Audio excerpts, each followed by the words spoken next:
Hello and welcome to another episode of Monthly Tea with Madeline Foxtrot. I am, of course, Madeline Foxtrot. Today's episode is brought to you in memory of Richard Nagy, better known as Datamancer. His steampunked computers have become a staple within the steampunk community. You will be missed. I realize that it's been a very long time since we've had a proper monthly tea, and part of that is because, well, I've been ill. You see, I spent a great deal of time waiting on the piers at dusk for a certain Indian comedian to show up, so that I can get my satisfaction. I'm talking, of course, about that duel that I issued to Hari Kondabalu of FXX's Totally Biased with W. Kamau Belle. Sadly, this duel will never come into fruition. Why, you might ask? Because it is with heavy hand that I say that Totally Biased with W. Kamau Belle has been cancelled. No, and that cowardly coward couldn't even contact me. No. I had to find out through his social media that, in fact, the show had been cancelled. Now, I know a number of you are probably asking, Madeline, I thought you hated that show. I thought that show represented everything that was awful. That's why you challenged Hari Kondabalu to a fight. Well, yes, I did challenge Hari Kondabalu to a duel over the words that he had about steampunks at Steampunk World's Fair. But honestly, that was supposed to catapult me to the top! How else am I supposed to get famous if not for Hari Kondabalu taking up my challenge and fighting me, dueling me at dusk? What will I do now? I'll have to work! Who wants to do that? I don't. I was supposed to ride his coattails to success! So, as much as I am celebrating a victory for steampunks everywhere, take that, Hari Kondabalu! I'm also, unfortunately, very sad that I will no longer be able to have a nice free ride to the top. On the plus side, my son Aberdeen is already fast at work to try and promote me. So, Aberdeen, I hear that you've purchased WWE 2K14, correct? Good. And you have already created a custom wrestler who is Madeline Foxtrot, correct? Alright, well, let's take a look.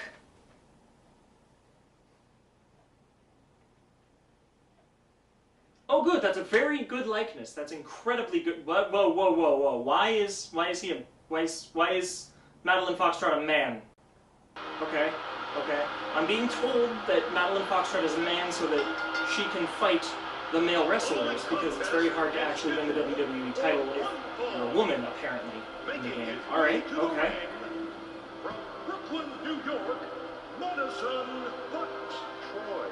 Wow! What is this move? Okay. I'm kicking, I'm slapping, I'm kicking him in the nuts, and then I spin. Alright, I'm getting a little dizzy. Choke slam. Can you believe that impact?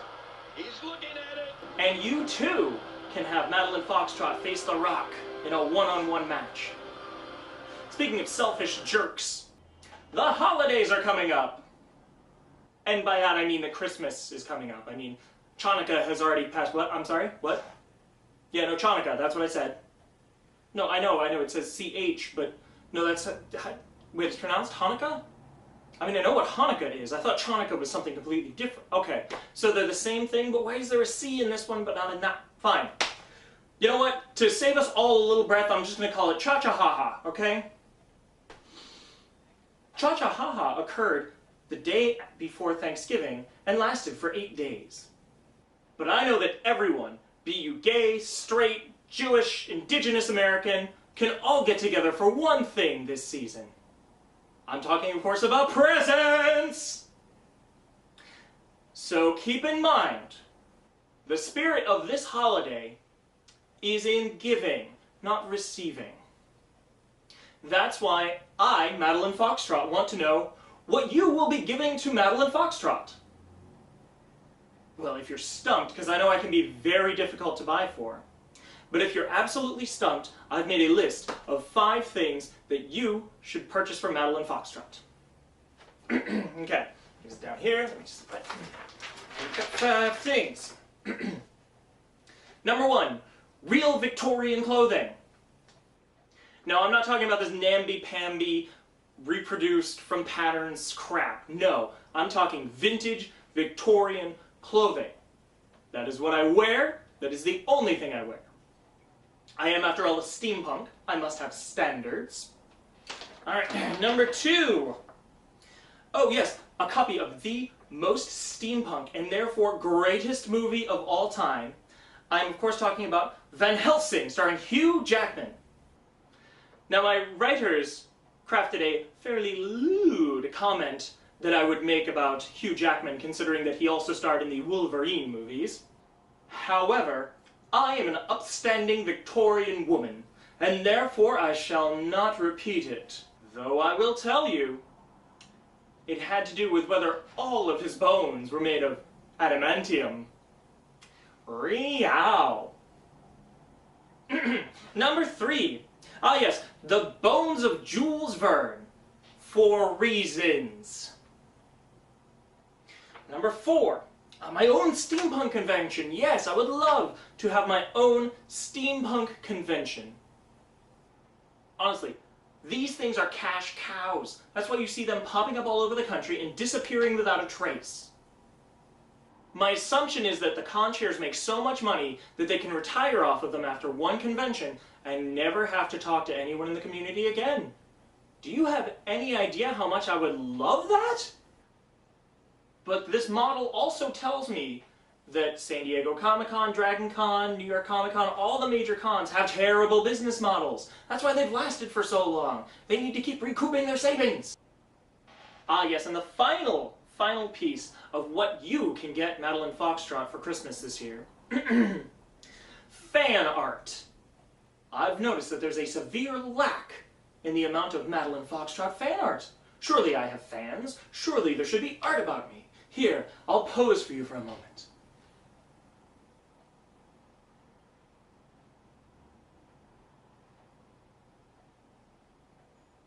There, I think that's enough posing.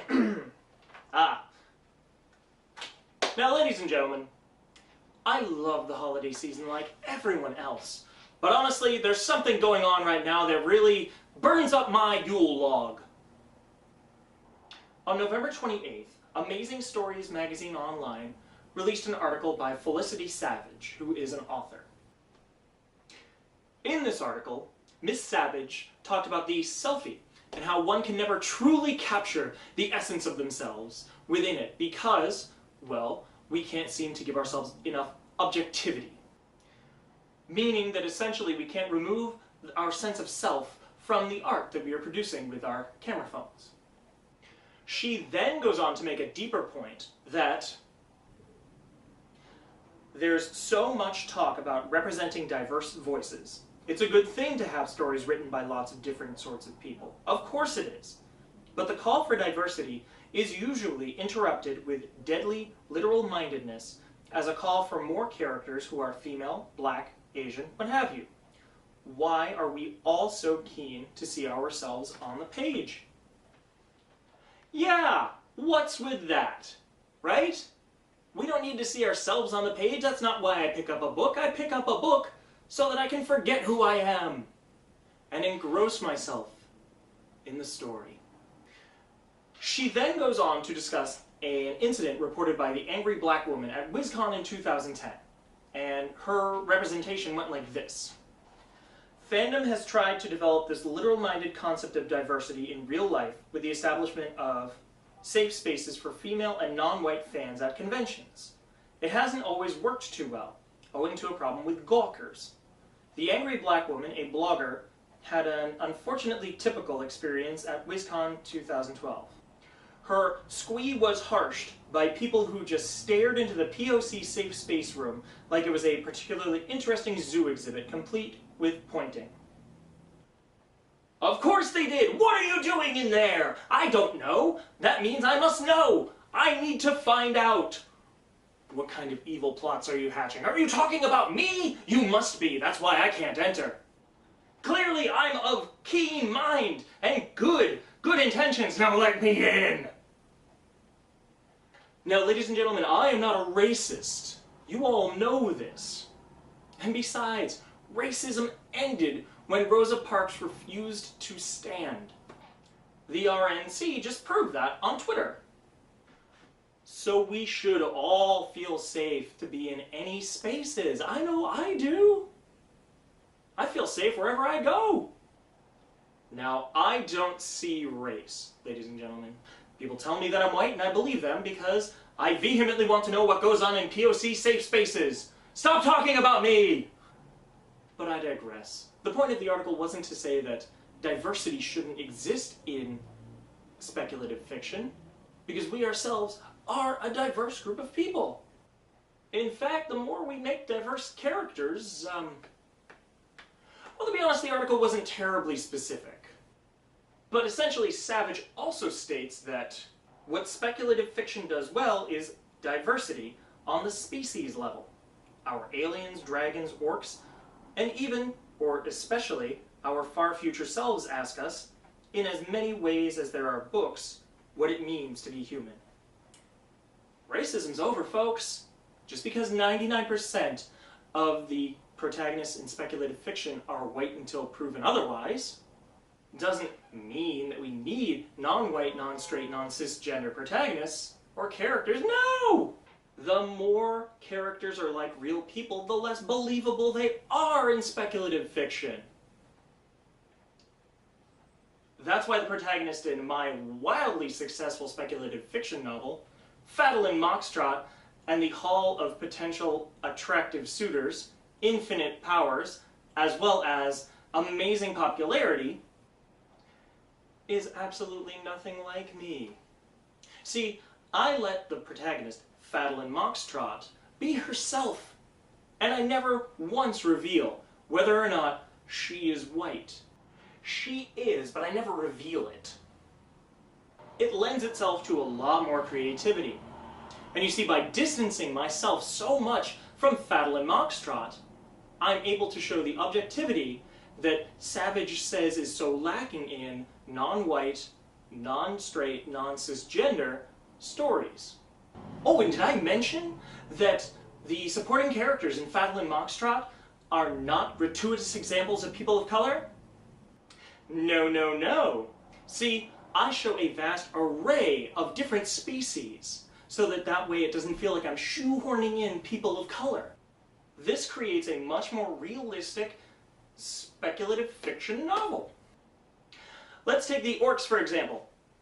The orcs are a race that takes money from the kingdom, does not work, and is currently playing a game called Knockout, where they take unsuspecting humans, hit them in the back of the head, and regardless of whether there's actually any proof or not that this game is actually existing, the news organizations within the kingdom are all reporting on it, thus perpetuating a completely realistic fear of orcs.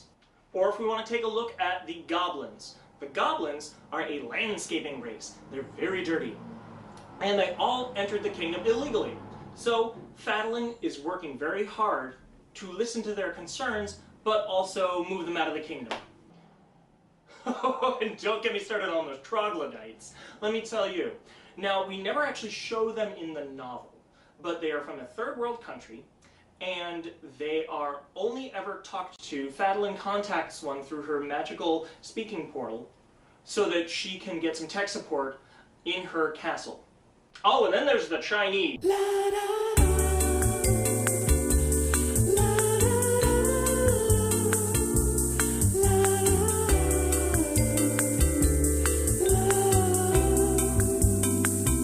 Okay, I'm being told that what I said was racist. So if I offended any orc, goblin, troglodyte, or Chinese, then I am very sorry. Sorry that you're offended.